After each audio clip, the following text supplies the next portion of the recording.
Hey, shalom, shalom. First and foremost, I'd like to say Barakafar Yahweh Ba'Hashem Yahweh Shai, double honors to the apostles of GMS, and salutations to all of the sincere Akim worldwide pushing this truth and diligence and sincerity. Yeah, in this sit down, I just want to touch on the fact that Theresa May is going in on the Russians, man. Hey, she's expelling Russian diplomats. Russians are expelling British diplomats, man.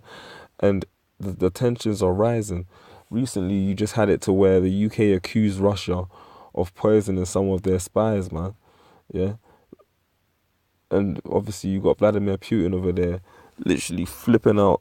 Yeah, because you got England setting up, you got England setting up sanctions against Russia, man. Angering the bear. And America obviously being one of the guards, being the main guards, I should say, Slovakia of England. Ultimately speaking, man, they're going to get dragged into the war also, man. That World War III is bubbling. You can see it, man.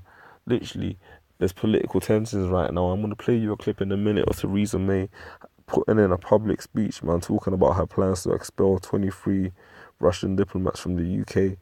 Shit is heating up, man. The Russians are doing the exact same thing in their country, and it's all off the back of the Russians being accused of gassing some British agents, man, and basically the Russians are being accused of murder right now. You can see that there's tensions across the border. I want to play this video and get into a few scriptures. Let's go. The UK government concluded that it was highly likely that Russia was responsible for this reckless and despicable act, and there were only two plausible explanations. Either this was a direct act by the Russian state against our country, or conceivably the Russian government could have lost control of a military-grade nerve agent and allowed it to get into the hands of others. Mr. Speaker, it was right to offer Russia the opportunity to provide an explanation, but their response has demonstrated complete disdain for the gravity of these events. They have provided no credible explanation that could suggest they lost control of their nerve agent. No explanation as to how this agent came to be used in the United Kingdom. No explanation as to why Russia has an undeclared chemical weapons program in contravention of international law. Instead, they have treated the use of a military-grade nerve agent in Europe with sarcasm, contempt, and defiance. Brothers can watch the rest of that video in their own time. Hey, man. But you can see the titles of these videos out there. Russia and England are sending shots for each other, man. And it's all spiritual. Yahweh Shem Shai, master of the hosts of the battle, man. It's nearly that time, man. That World War III is about to kick off. And Barakafar Yahweh Shem Shai, because it's nearly that time, man. It really is nearly that time. There's a lot of tension in the air right now. That World War III is definitely going to kick off. And I read another article that brothers posted stating that if a missile was shot from Russia to London, it would take about 20 minutes to hit. So ultimately speaking, everyone would die, man, because there ain't nowhere you get into in 20 minutes unless you Superman. And he's just a fictional character the last time I checked. So ultimately speaking, man, a lot of people are going to die out here. Man, unless you are part of the elect. And I speak for myself when I say that I hope I will be of the elect, Lord willing and saved. Unless you're a member of the elect, man, you're going to catch hell. A whole load of hell. Ezekiel chapter 38, and I want to start really from verse 2. Son of man, set thy face against Gog, the land of Magog. That land of Gog and Magog originally used to be dwelt in by Japhites, man, so-called dark-skinned people that are now known as Aborigines in this modern-day society, because you had Esau run up in Europe, in the fringes of Europe, and take them out, man, whether that be Tarshish, Spain, Gomar, you know, and the rest of them, those Kittim, the rest of those Japhetic clans, man, Ashkenaz. Esau went up in there, he took it over. That's why the so-called Jews today, one of their names is the Ashkenazi Jews. Not because they descend from the man named Ashkenaz, but literally they stole the name and stole the identity, and then now they're living there like it's their land. Anyway, it says, set thy face against Gog and the land of Magog, the chief prince of Meshach and Tubal, and prophesy against him, and say, thus says the Lord Yahweh Shem Shai, behold, I am against thee, O Gog, the chief prince of Meshach and Tubal, and I will turn thee back and put hooks into their jaws, meaning he's going to draw Russia, so like you're back into that war with America. Even if they try and hold out, he's going to have America bait them, or England get involved and do what they're doing now. And eventually America's going to have to force that hand. They're going to have to throw that jab. Russia's going to have to throw that jab as a self-defense, and that's going to ultimately start the fight. Yeah? It's inevitable. The Most High has already written the script, man, and he's working on it. It says, I will bring thee forth an all thine army, horses and horsemen, all of them clothed with all sorts of armor, even a great company with bucklers and shields, all of them handling swords. Amen. And it goes into the list of allies. The Most High is mustering the host of the battle. The Most High is getting everything intensified. And honestly speaking, it's going to come to a head real soon, man. Honestly speaking. Trust me. There's going to be a lot of distress out here, man. That's the prophecies of the last days, which I'm going to grab in a minute in Luke chapter 21. Hey, man.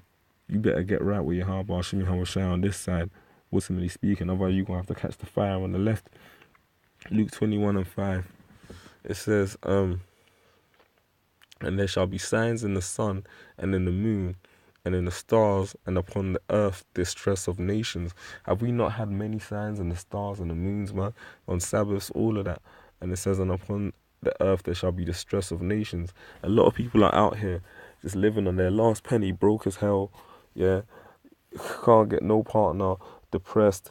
Honestly speaking, man, a lot of people are literally physically dying out here, and that's the reality of the situation, man. Distress amongst nations, man, with perplexity, the seas and the waves roaring. A lot of natural disasters going to be kicking off. A lot of people are going to get offended in the last days. But honestly speaking, man, Yahweh Shemi Hawashai warned us that these things would come. So brothers can't even get wary about it, man. Honestly speaking, you got to deal with it, man. You just got to eat the roll, man. It's not going to be easy. It's not going to be bitter. It's not going to be sweet all the time. It's going to be bitter sometimes. Some brothers are going to have to go into concentration camps temporarily, man, or get arrested. Honestly speaking, that's not the most pleasant thing ever. But we've got to fight for Yahweh Shemi Hawashai's sake, man. Honestly speaking, this world war is going to be like one never fought before, though, man. And it talks about it in verse 26, saying men's hearts failing them for fear and for looking after those things which are coming on the earth, for the powers of earth shall be shaken. How are the powers of earth going to be shaken? When America shoots those nukes on England and America exchanges them with England, man. There's going to be a lot of death out here in these streets real soon, man. Real soon. And that's because Yahweh Shemi Hawashai prophesied it. The spirit of war between Russia and America primarily is intensifying. And one of America's allies, England, is now in the heat of the mix, man. Thanks to Theresa May. It's going down. That's all I can really say. 2nd Ezra, the 15th chapter. I'm going to start from verse 14. Woe to the world and them that dwell therein. Straight into the point, meaning destruction to the people of the world. For the sword and their destruction draweth nigh. What's that more than they sword? The gun, the army. Ideally, these ICBM missiles, man, because they're soon to be shot off. Russia's getting their arsenal hot, getting those engines warm, man, of those missiles, man, doing them test runs. Because honestly speaking, they weren't built to be put in museums. Those things are going to be used, man. Russia is going to be totally decimated. Not as much as America, but America is going to get finished. Totally finished. And no one shall inherit there, just like the scripture says. It says anyway, back in verse 15, for the sword and their destruction draweth nigh, and one people shall stand up to fight against another, and swords in their hands. So not only are you going to have these nations beefing each other, you're also going to have race riots in the streets, man. Shit is going to get super real.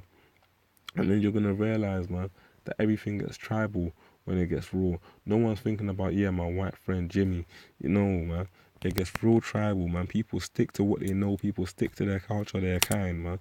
That's the way it is in the animal kingdom, and that's the way it is for mankind also, man.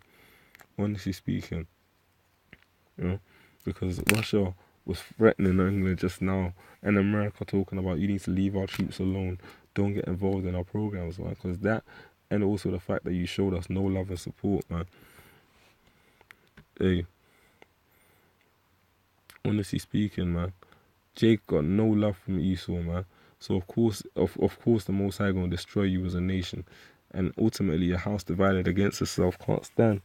Hey, this is all the work of the Most High, man. Esau being spread thin, thinking that, you know, there's a difference between a Russian Edomite and an American Edomite. You all gonna go into slavery and dig pits and build houses, man. That's the beautiful thing about it. Honestly speaking, man, all of the proud are gonna be brought low, man. And I can't wait. I really can't wait. Isaiah chapter 2, and I want to start from verse 12. It says, "For the day of the Lord of hosts shall be upon everyone that is proud and lofty." And are these nations not proud and lofty? Particularly Esau.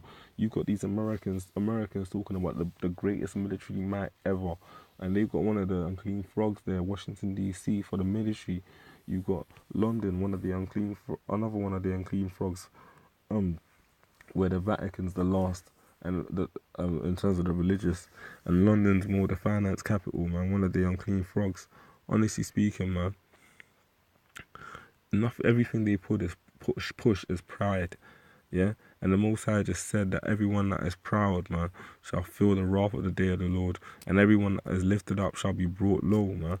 Honestly speaking, there's gonna be a lot of judgment out here, man. And the only way you're gonna make it is if you have your Hashim guiding you. A lot of these missiles, man, are gonna be used. A lot of these major cities are gonna get hit up.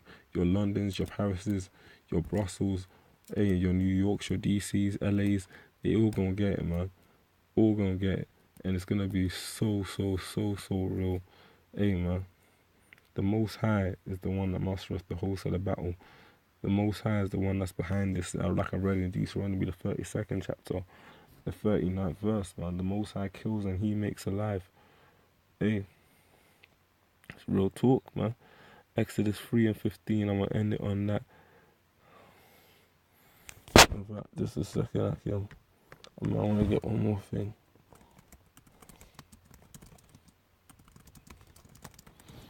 Just a second. I can't even find what I wanted.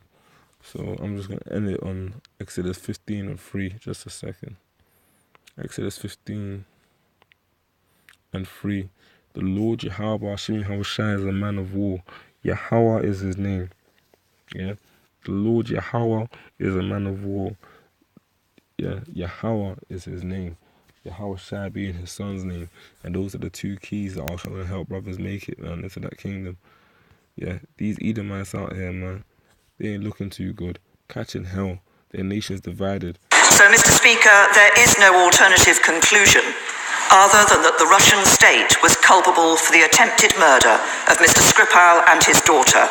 Hey, man, these Edomites are split. These Russian Edomites literally look at themselves as a different nation from these English Edomites, man. And it's beautiful because they're just going to destroy each other for Israel, man. These people are lost. They don't understand that there's still only 18 nations on the planet Earth today, not the 500 or whatever, how many they think there are. Honestly speaking, if you don't go back to one of the tribes of Israel, man, you go into slavery, hardcore slavery.